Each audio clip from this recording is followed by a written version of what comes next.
중심으로 해서 선을 행하되 낙심치 말라, 선을 행하되 낙심치 말라라는 제목으로 하나님 말씀을 나누기를 원합니다. 2026년 저희 속초 선양교회 표어는 함께 지어져가는 교회입니다. 그래서 12월 한 달 동안 이 주제를 가지고 마음을 모았는데요. 네 번째 주일입니다.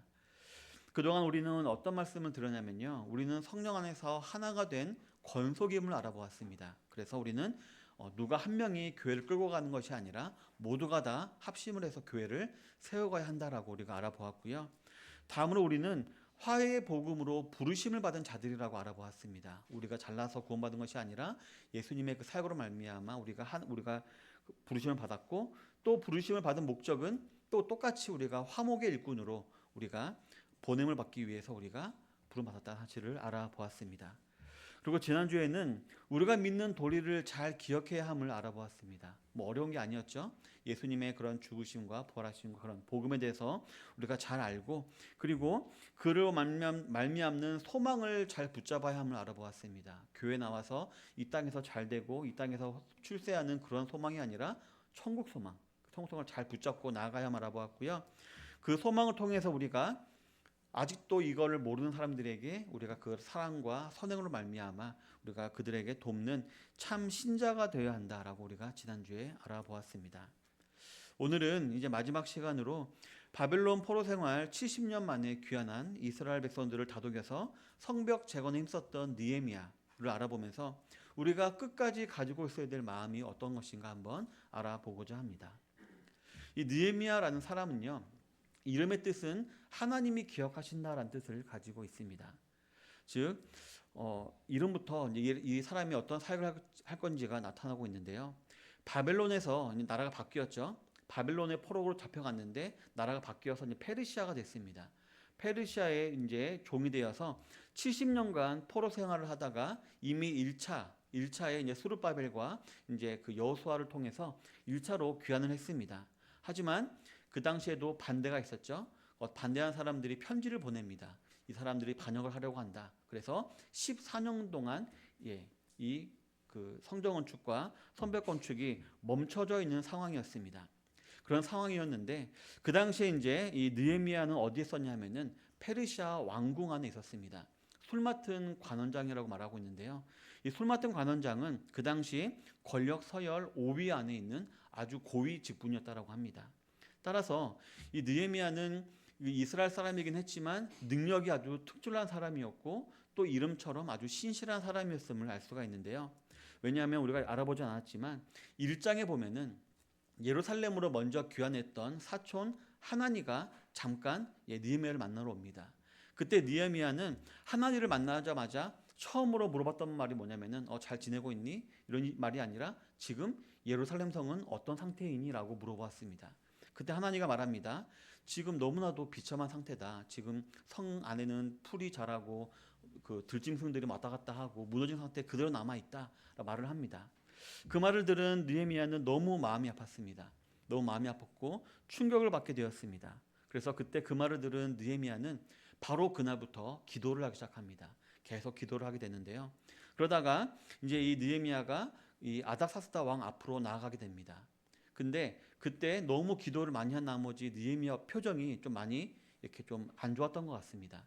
그런데 그 당시는 그 절대 군주의 그런 권력의 시대였죠. 그래서 왕 앞에서 이렇게 속된 말로 똥 씹은 표정하고 있으면은 죽습니다. 기분 나쁘다고 죽을 수 있는데, 근데 하나님의 은혜로 이 아닥사스다 왕이 이 느헤미야에게 물어봅니다.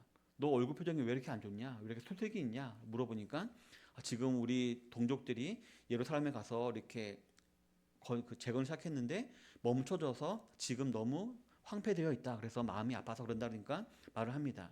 그때 보통 왕이었으면은 그냥 흘려들을 법한 말이었는데 아닥사스다 왕은 그럼 너가 가라. 내가 너를 총독으로 삼을 테니까 가라. 그리고 내가 모든 재료들도 다 주겠다.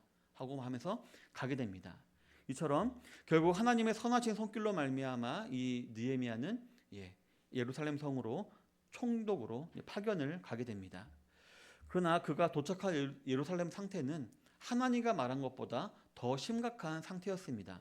환경뿐만 아니라 이 예루살렘 성, 이스라엘 사람들 마음 자체가 아예 모든 걸 다 포기해버리는 자포자기의 심정이었기 때문에 단지 공사를 시작하면 되는 것이 아니라 그들의 마음을 다시 세우는 것이 더 중요한 것이었습니다.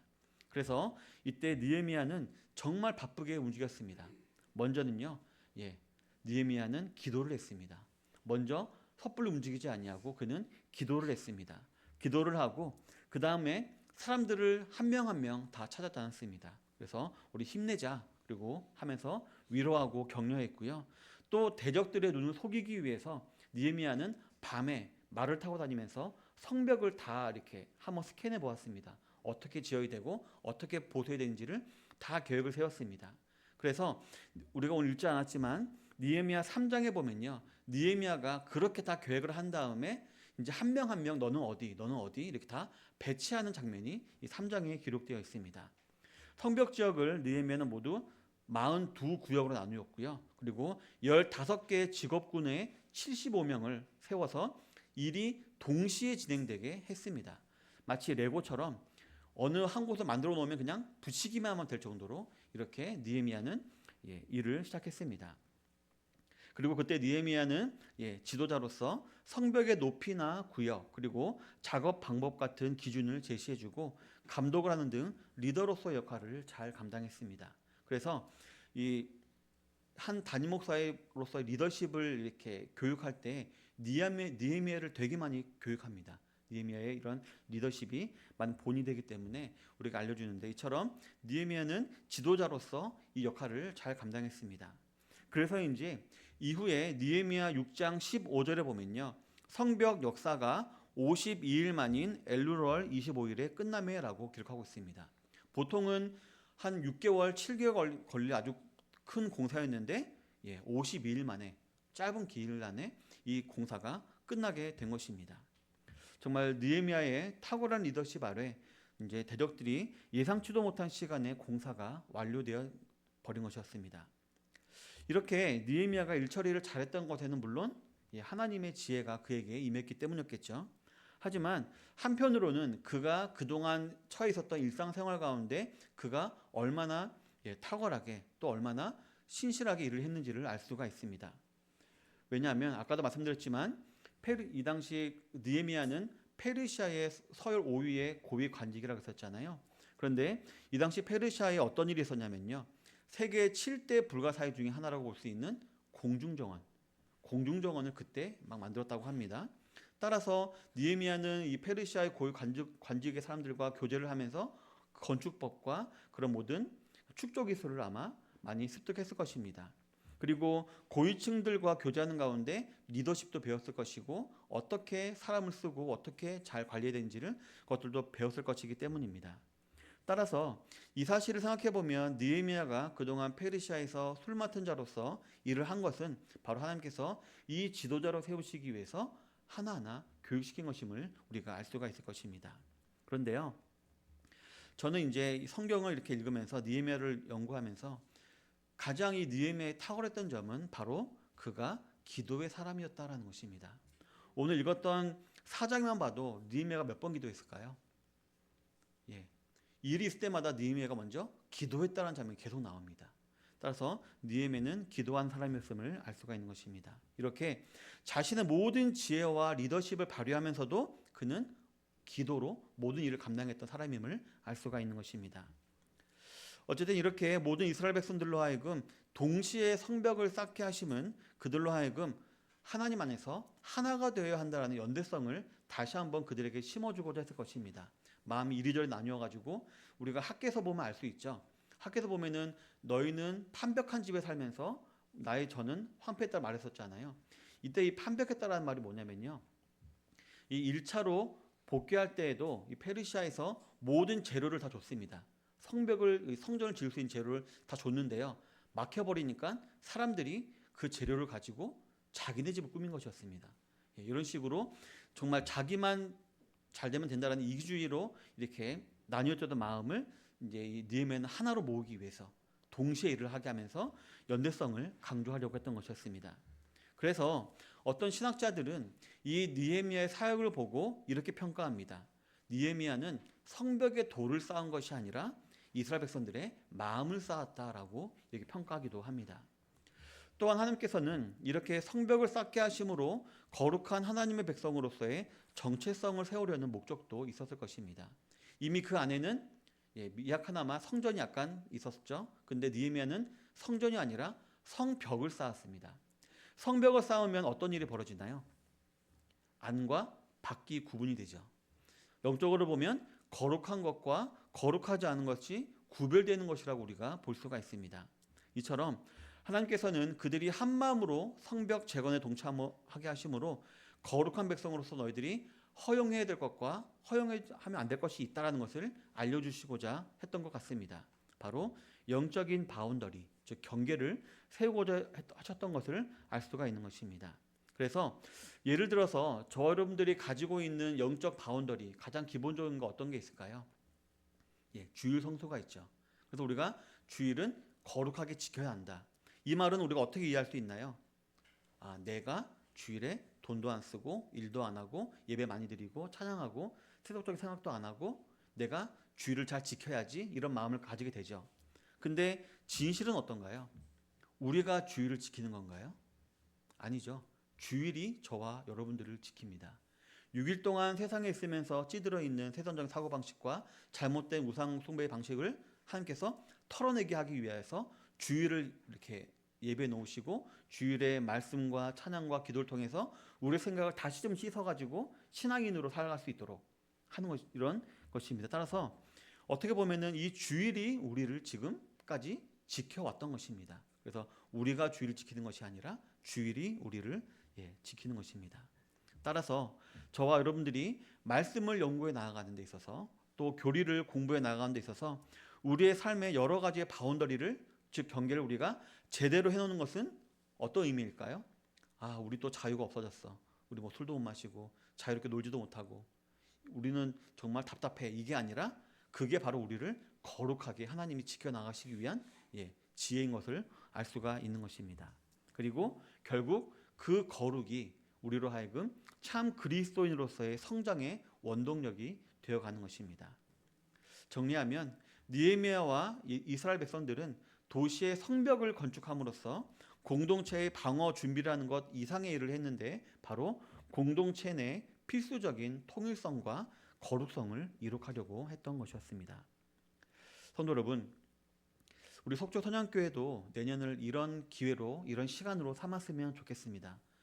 무턱대고 부흥을 바라고 무턱대고 성장을 바라기보다는 먼저 우리 성도들 하나가 마음이 하나로 이렇게 세워지고 마음의 돌을 이렇게 잘 쌓아 나가서 선양교회로 함께 지어져 가되 각자가 거룩한 성도로 세워져가는 그런 시간으로 내년을 삼았으면 좋겠습니다. 그래서 우리 선양교회로 이름한 것이 많이 있죠. 강선양교회, 동해선양교회, 속초선양교회, 선양통일선교회, 또 칭따오의 선양음악학원 있죠. 이렇게 우리가 하나의 마음으로 세워져가는 귀한 시간이 되었으면 좋겠습니다. 드디어 이제 오늘 본문으로 들어가는데요. 지금까지 배경이었고 본문으로 들어갑니다. 4장에 보면 이제 본격적인 대적의 방해가 발생하고요. 일견 이스라엘은 역경에 처한 듯한 그런 모습이 기록되어 있습니다. 우리 1절 한번 다시 한번 읽도록 하겠습니다. 시작. 산발랏이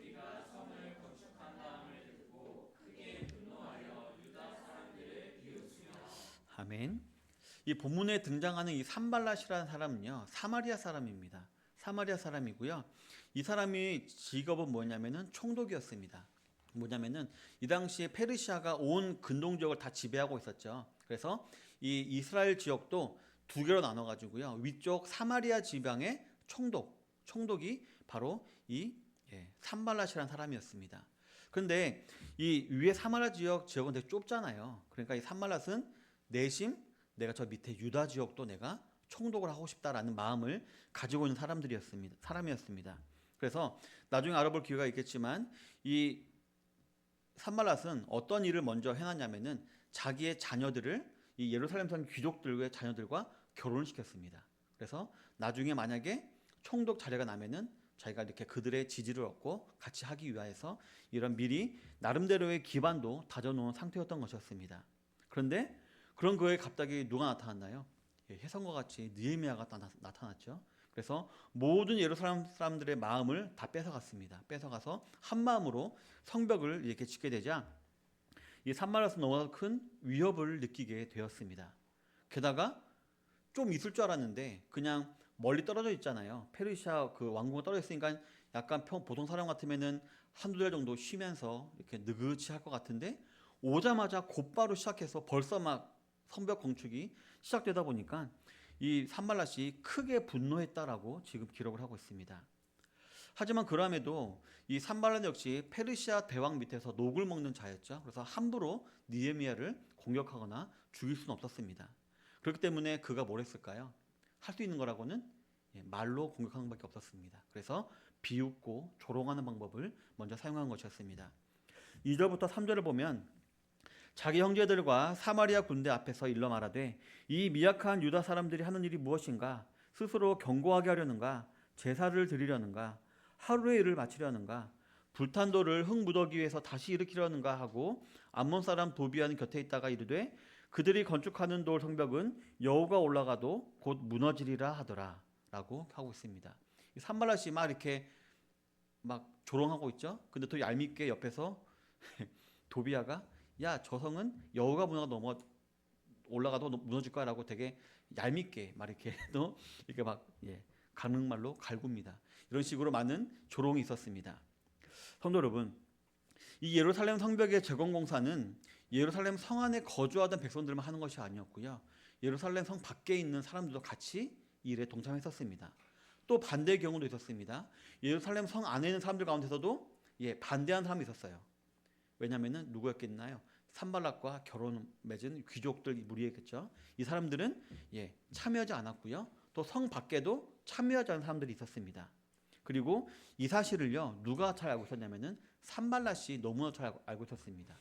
그래서 산발랏이 이렇게 조롱하는 말과 이렇게 방해하는 말을 했던 이유가 무엇이었을까요? 그 발 없는 말이 실미를 간다고 이 소문이 되게 사람의 마음을 흔들어 놓잖아요. 그렇기 때문에 산발랏은 이런 말을 퍼뜨려 가지고 막 결단한 사람들 마음 가운데 좀 이렇게 좀 마음에 동요가 일어나서 안 하게 하기 위해서 이런 말을 한 것이었습니다. 그리고 그 말은 산발랏의 예상대로 이스라엘 전체에 전달이 되었다라고 했습니다. 그래서 4절 전반절을 보면 느헤미야가 기도하는 장면이 기록되어 있습니다.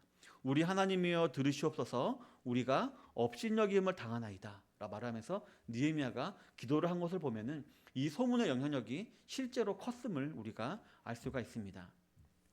성도 여러분, 그런데 오늘 본문 2절부터 3절에 기록된 산발락과 도비아의 말은요 거짓말이었을까요? 아닙니다. 팩트였습니다. 그저 근거 없는 조롱과 비하가 아니라 누구라도 그들의 공사하는 모습을 보면 또 그들의 개개인의 전문성을 본다면 합당하게 내릴 수 있는 판단이었습니다. 그렇기 때문에 이 조롱과 비하가 아무런 영향이 없는 것이 아니라 그들에게 이렇게 쿡쿡 쑤셨던 것이었습니다. 만약에 제가 뭐 인테리어를 잘하고 목수 아주 탁월한 목수였다면 제가 막 하고 있을 때 누가 야 네가 뭐 안다고 하냐면은 하고 그냥 하겠죠. 근데 진짜 제가 그 비전문가면은 그런 말 들으면은 그러네 괜히 내가 건드렸다가 잘못되는 거 아니야? 이런 마음으로 좀 주저주저하게 되겠죠. 따라서 이 조롱과 비하는 분명히 이스라엘 백성들로 하여금 심적인 동요를 일으키기에 충분한 것이었을 것입니다. 그런데 우리는 성벽을 쌓아본 적도 없는 비전문가들인데 그리고 성벽을 쌓는다고 해서 우리가 페르시아에서 독립하는 것도 아닐 텐데 또 지금까지 우리를 방치하신 하나님께서 우리가 제사를 드린다고 해서 우리를 구원해 주실까? 그저 우리가 이 성벽을 쌓음으로 헛된 정신 승리를 하는 거 아닐까? 라는 이런 생각이 온갖 생각이 아마 스쳐갔을 것입니다. 이러한 멘탈 공격의 치명성을 알았던 느헤미야는 바로 대응하죠. 4절부터 5절에 보면 기도를 한 것입니다. 우리 하나님이여 들으시옵소서 우리가 업신여김을 당하나이다. 원하건대 그들이 욕하는 것을 자기들의 머리에 돌리사 노략거리가 되어 이방에 사로잡히게 하시고 주 앞에서 그들의 악을 덮어주지 마시며 그들의 죄를 도말하지 마옵소서. 그들이 건축하는 자 앞에서 주를 노하시게 하였음이니이다 하고라고 기록하고 있습니다. 느헤미야는 알고 있었습니다. 내가 이런 소문에 대해서 가장 적절하게 할 수 있는 조치는 기도밖에 없다라는 것을 그는 알았던 것이었습니다. 바로 무릎을 꿇는 것으로 느헤미야는 대응을 했던 것이었습니다. 왜 그랬을까요? 더 이상 사람의 말을 듣지 않기 위해서, 바로 하나님 말씀을 듣기 위해서 느헤미야는 기도를 했던 것이었습니다. 성도 여러분, 산발랏은 노련한 정치가답게 번지르르한 말로 이스라엘 백성들을 동요하고자 했고요. 실제로 이스라엘 백성들은 충분히 그 말에 동료가 되었을 것입니다. 그리고 그 증거가 바로 앞에서 말씀드렸듯이 그 말이 느헤미야에게까지 전달된 것이었습니다. 사람들은 보통 자신의 관심사에 있는 것이나 자신을 근심하게 만드는 것들을 잘 전달하는 습성이 있습니다. 자신에게 영향을 주지 않거나 관심 없는 것들은 그냥 듣고 잊어버리죠. 또 삭혀버리거나 하지 굳이 말을 하지 않습니다. 따라서 이러한 산발랏의 말 공격이 사람들에게 통했기 때문에 느헤미야에게까지 이 말이 전달되었고 또 많은 영향이 있던 것이었습니다. 그렇기 때문에 지도자라면 당장 뭐부터 해서 했을까요? 산발랏의 입부터 아마 막아야 했을 것입니다. 하지만 느헤미야는 이 계략이 사탄 마귀의 계략임을 알고 있었습니다. 그래서 쓸데없는 데 시간 낭비할 필요 없다. 나는 기도로 해서 하나님이 역사하시기를 바라겠다라고 생각을 하고 기도했던 것이었습니다. 그리고 느헤미야는 또 알고 있었습니다. 이 산발랏과 이 도비아의 모욕들은요, 자기를 향한 모욕이 아니라 하나님을 향한 모욕이었음을 알고 있었습니다. 그렇기 때문에 하나님이 그들을 직접 대응하기 위해서 그는 기도했음을 알 수가 있습니다. 성도 여러분, 여기만 봐도 느헤미야는 참 지혜로운 자임을 우리가 알 수가 있습니다. 방해와 역경 속에서 우리 성도들이 붙잡아야 할 것은 사람의 말이 아니라 하나님의 말씀이며 그 말씀을 붙들고 기도해야 함을 우리가 느헤미야를 통해서 배울 수가 있는 것입니다. 그리고 그는 또 알고 있었습니다. 여러 방해들, 자기에게 오는 방해들은 자기를 방해하는 것이 아니라 하나님을 향한 비방이었고, 또 그렇기 때문에 자기가 직접 대응할 것이 아니라 하나님이 직접 대응하셔야 할 일임도 알고 있던 것이었습니다. 정확히는 우리가 해결할 수 없는 문제이기 때문에 하나님께서 해결하시는 것이 맞기도 합니다. 그렇기 때문에 느헤미야는 기도를 했던 것이었습니다. 그래서 느헤미야의 기도를 보면은 마치 저주하는 것 같죠. 저주하는 것 같습니다. 하지만 어떻게 보면 오히려 하나님의 영광을 위한 열심이라고 볼 수가 있습니다. 그래서 하나님이 직접 대적하기를 바라시는 그런 마음도 담겨 있는 것입니다. 즉 그는 모든 일을 하나님께 맡겼고요. 자신은 자신에게 주어진 일에만 집중하려고 했던 것이었습니다. 그리고 그 결과 어떻게 됐을까요? 우리 6절 한번 다 같이 읽겠습니다. 시작. 이에 우리가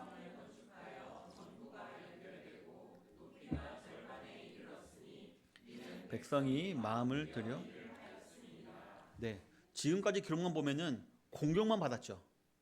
근데 어느새 절반이나 성벽이 쌓아진 것입니다. 그리고 오히려 공격들이 마음을 더 이렇게 모으게 만들었는데 누구의 역사였을까요? 하나님의 역사였죠. 왜냐하면 느헤미야는 기도만 했잖아요. 그러니까 그런 말 공격이 있어도 이제 하나님께서 그들의 마음을 붙잡아 주셔가지고 더욱더 마음을 쏟아 일을 할 수 있게 해주신 것이었습니다. 성도 여러분, 저와 여러분들도 똑같죠. 여러 가지 말들로 우리를 유혹하고 공격하는 사탄의 공격에 노출되어 있는 자들이 저와 여러분들입니다. 그런데 저와 여러분들은 그러한 말 공격에 절대로 우리의 마음을 내어놓아서는 안 될 줄로 믿습니다. 더 나아가 그 말을 주변에 전하는 악한 자들도 되어서는 안 될 줄로 믿습니다. 그보다는 하나님 말씀을 듣고 그 말씀에 내 마음을 내어놓을 수 있도록 역경의 때에 오히려 말씀을 붙들고 기도로 맞서 승리하시는 성도님들이 다 되시기를 바라겠습니다. 예전에 제가 한 교회에 있을 때 그 담임 목사님이 공석이 되는 일이 있었습니다. 그때 이제 은퇴하신 신학교 교수님이 주일에 설교를 대신해서 해주신 적이 있었는데, 그때 이제 목사님이 이렇게 저한테 물어봤습니다. 박 목사, 내가 어디까지 해야 되지? 라고 물어봤습니다. 그때 제가 정말 제가 존경하는 교수님이기도 했고 또 연로하신 분이시기 때문에, 목사님 힘드시면 낮 예배 설교만 하시고 오후랑 수요일은 저희가 하겠습니다, 이런 식으로 말씀을 드렸습니다. 그러다 그 목사님은 아니다, 그래도 내가 이렇게 왔는데 내가 할 수 있는 부분 다 하겠다 말씀하셨습니다. 그래서 전 또 아니에요 목사님, 너무 힘드시니까 조금만 하세요라고 제가 말씀드렸는데, 그때 그 목사님은 약간 발끈하시더라고요. 아니 내가 괜찮은데 왜 자꾸 힘들다 그러냐, 나 안 힘들다, 괜찮다, 할 수 있다. 그래서 그렇게 말씀하셨고, 실제로 그 목사님은 교회가 안정될 때까지 사역을 잘 감당하셨던 걸로 제가 알고 있습니다. 오늘 설교를 준비하면서 내가 그때 그 목사님에게 말 공격을 하는 사람이었구나라는 생각을 하게 되었습니다. 왜냐하면 그 목사님은요, 그 신학교에서도 별명이 뭐였냐면요, 이름 앞에 불이 들어갔습니다. 그래서 별명이 불제기 목사님 이렇게 그랬었는데요. 그 정도로 항상 뜨겁게 기도하시고 사역하고 수업하시던 분이셨는데, 제가 그냥 인간적인 마음으로 연로하셨으니까 이 정도만 하세요, 적당히 하세요 라는 식으로 말한 것이었고, 그게 어떻게 보면은 주님의 몸된 교회를 하는데 적당히 하시는 이 말은 사탄의 말로 아마 그분에게는 들렸을 수도 있었을 것이라는 생각하면서 많이 회개하는 시간도 되었었습니다. 성도 여러분, 우리 성도 여러분들은 어떤 말 많이 들으시나요? 야, 속초까지 다니는 거 힘들지 않아? 새 성도는 좀 왔어? 괜찮아? 할만해? 아마 이런 말을 아마 자주 들으실 것입니다. 저도 이런 말 많이 듣습니다. 박 목사 힘들지 않아? 설교 힘들지? 여러 가지 많이 어려운 거 많이 있지? 이런 말을 듣게 됩니다. 그리고 그때마다 저는 생각하게 됩니다. 아, 내 얼굴에 힘들다고 써있나? 그럼 나만 모르고 있나? 뭐 이런 생각을 하기도 합니다. 이 말들은 어떤 말인가요? 분명히 진심으로 걱정해주고 사랑하는 말로 위로해주는 말이죠. 그런데 이러한 사랑과 위로의 말들도 자주 듣다 보면 어떻게 되나요? 마음이 막 조급해지죠. 힘들어야 되는 건가? 지금쯤이면 성도가 한 두세 명 왔어야 되는 건가? 이런 마음 때문에 괜히 약간 흔들리게 마련입니다. 성도 여러분, 하지만 우리는 누가 시켜서 하는 거 아니죠. 누가 뭐 칼 들고 위협한 것도 아니고, 우리가 하나님으로부터 소명과 사명을 받고 이 속초 땅에 교회를 세우기로 한 자들이 저와 여러분들입니다. 그렇기 때문에 저와 여러분들은 어떻게 될까요? 기도를 통해서 하나님 말씀을 더 듣기를 우리는 힘써야 할 줄 믿습니다. 그리고 이렇게 말해야죠. 성도님들 기도 덕분에 너무 잘 이겨나가고 있어요 라고 말하면서 서로 이렇게 위로할 줄도 알아야 하고요, 혹여나 생길 수 있는 마음의 틈을 우리는 말씀으로 잘 메워나가야 할 줄로 믿습니다. 사람의 말을 듣기보다는 하나님 말씀을 듣기 위해 서로 기도하며 동력해 나아가는 우리 선양교회들이 되기를 바라겠습니다. 이어서 살펴보면 자신들의 방해 공작에도 불구하고 이스라엘의 일이 너무 잘 진행되자 더욱더 화가 난 이 산발락과 도비아는 멈추지 않고요, 반복적인 공격을 합니다. 7절부터 8절에 보면 아라비아 사람과 암몬 사람들과 아소 사람들 불러가지고요, 밖에 이렇게 군대로 이렇게 진을 쳐놓습니다. 그리고 니네 공격할 거야 라고 하면서 겁을 줍니다. 또한 10절에 보면은 공사로 육신이 힘들 이스라엘 사람들의 현실을 부정적으로 묘사하면서 그들의 사기를 꺾어 놓으려고 했습니다. 또 11절에 보면 이스라엘 군대는 연약하다, 또 산발랏 연합군이 기습하면 언제든지 그들은 다 죽게 될 것이다 라고 말을 하면서 그 공사를 멈추게 하려고 계속해서 산발랏은 노력을 합니다. 그러자 대적의 첫 번째 공격에도 그랬듯이 이러한 대적의 부정적인 말을 부지런히 전달하는 사람들이 또 있었습니다. 그래서 12절에 보면 그 원수들의 근처에 거주하는 유다 사람들도 각 처에서 와서 10번이나 우리에게 말하기를 너희가 우리에게로 와야 하리라 하기로 라고 기록하고 있습니다. 10번이나 찾아와가지고 야 그만해, 그만하고 이제 와, 그냥 이쪽에 우리 쪽에 와라고 한 사람들이 있는 것이었습니다. 자기의 민족을 걱정한다는 구실로 말을 했고, 그래서 사람들의 마음을 흔들어 놓았던 것이었습니다. 그럼에도 9절에 보니까요, 이때에도 느헤미야 뭐 했을까요? 또 기도했습니다. 요동하기보다는 기도를 했다고 했습니다. 그리고 기도를 한 이후에 하나님께서 주신 지혜인지 믿음이 연약한 자들을 안식시키기 위해서인지 파수꾼을 두었습니다. 파수꾼을 두어서 공격을 방비하게 했습니다. 그리고 13절에 보면 파수꾼을 더 많이 세웠다라고 말을 하고 있고요. 14절에 보면은 부정적인 말들이 그들의 마음을 좌우하지 못하게 하기 위해서 사람을 두려워하지 말고 오히려 두려우신 하나님을 기억하라는 말을 하면서 그들을 다독였습니다. 그 결과 15절에 보면은 대적들도 알게 되었다라고 했습니다. 아, 우리 계획이 다 이렇게 좌초되었구나, 안 됐구나라는 사실을 알게 되었다라고 말을 하고 있습니다. 성도 여러분, 느헤미야는 이번에도 자신의 모든 근심과 염려와 두려움을 하나님 앞에 펼쳐 놓았습니다. 그리고 그 모든 짐을 자기가 지고 가려고 하지 않았습니다.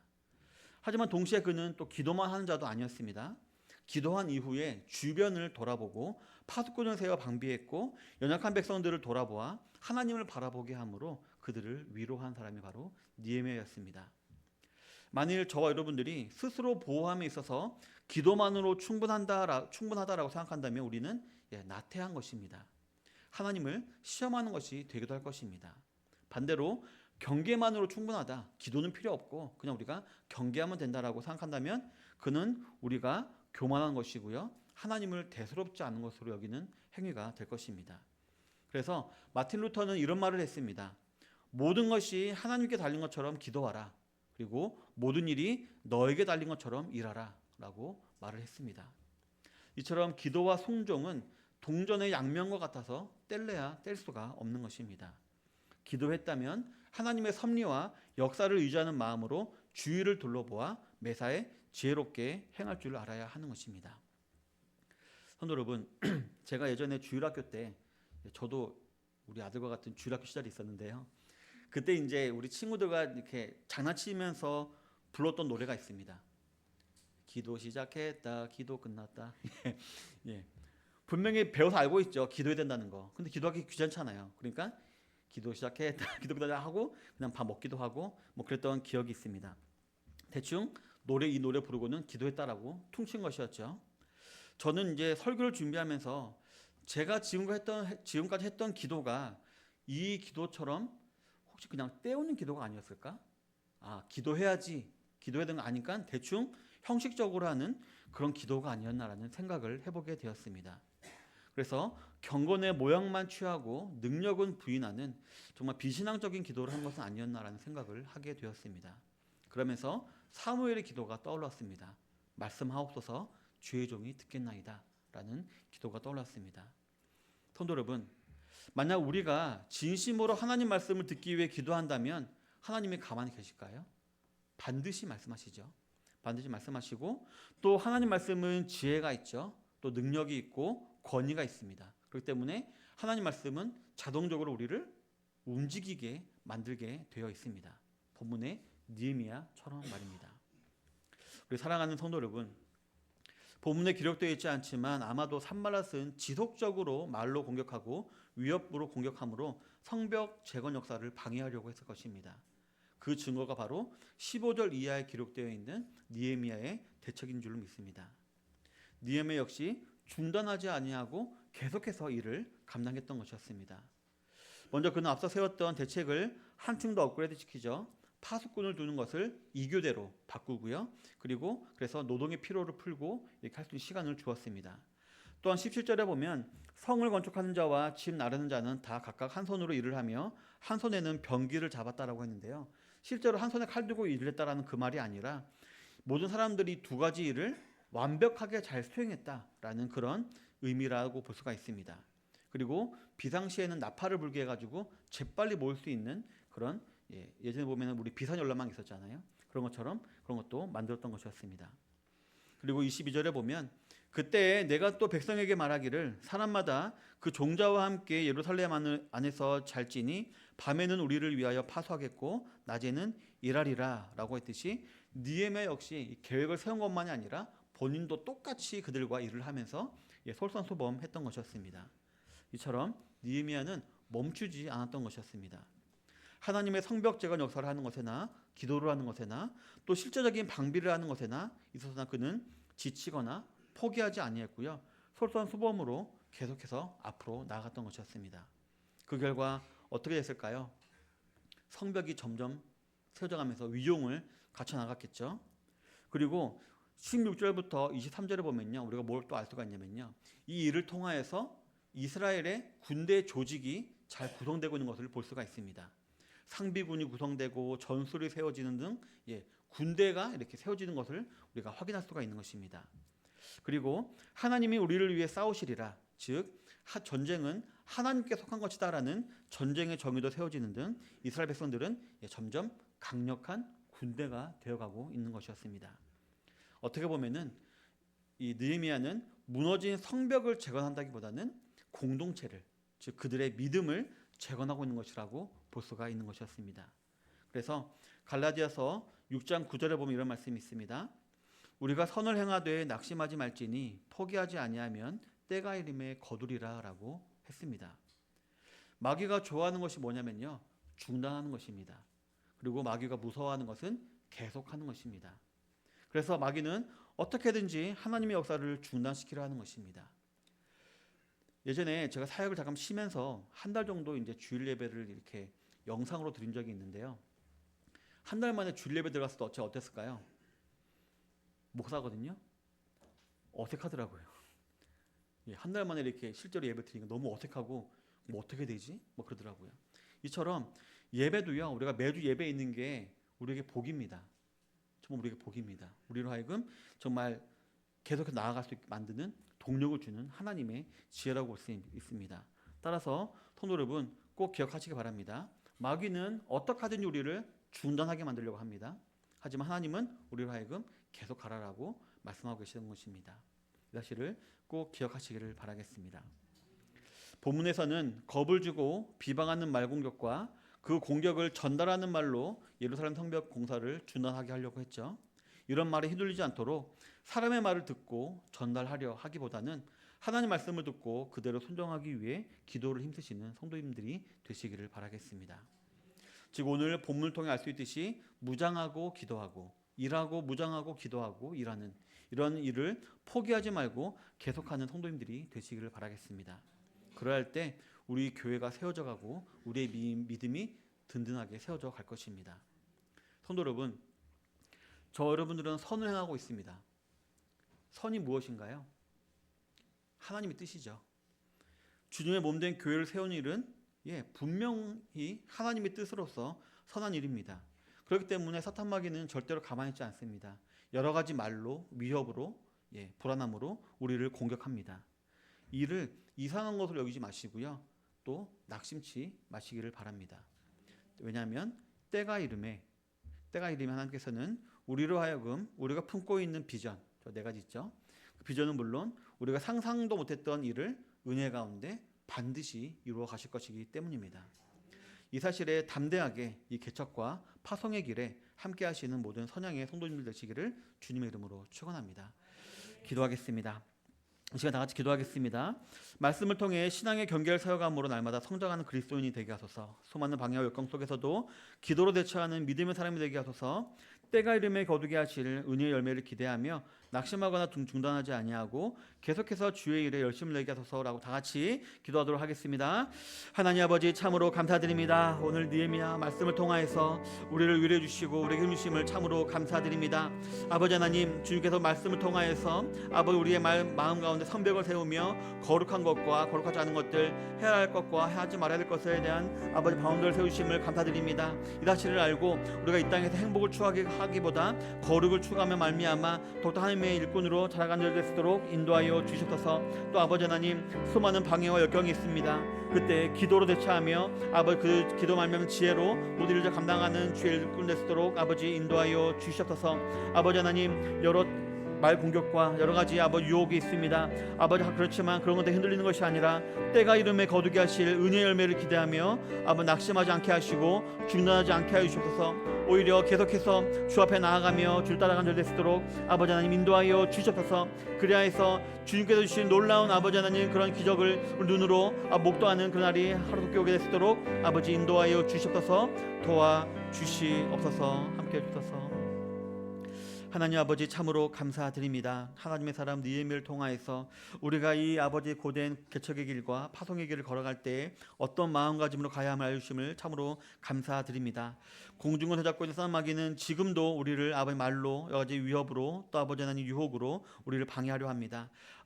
하지만 우리는 거기에 마음을 두지 아니하고 오직 하나님의 말씀에 마음을 두기 위하여 기도하기를 힘쓰게 될 수 있도록 인도하여 주시옵소서. 그러므로 말미암아 하나님 주시는 지혜와 힘으로 이 길을 걸어 나아가고 하나님께 주시는 놀라운 기적을 우리가 두 눈으로 목도하며 체험하게 될 수 있도록 인도하여 주시옵소서. 그래서 우리 속초 선양교회가 또 우리 모든 선양교회들이 주님 안에서 복된 교회들로 든든히 세워져가게 될 수 있도록 함께하여 주시옵소서. 모든 기도 사랑에 많으신 예수님 이름으로 기도드립니다.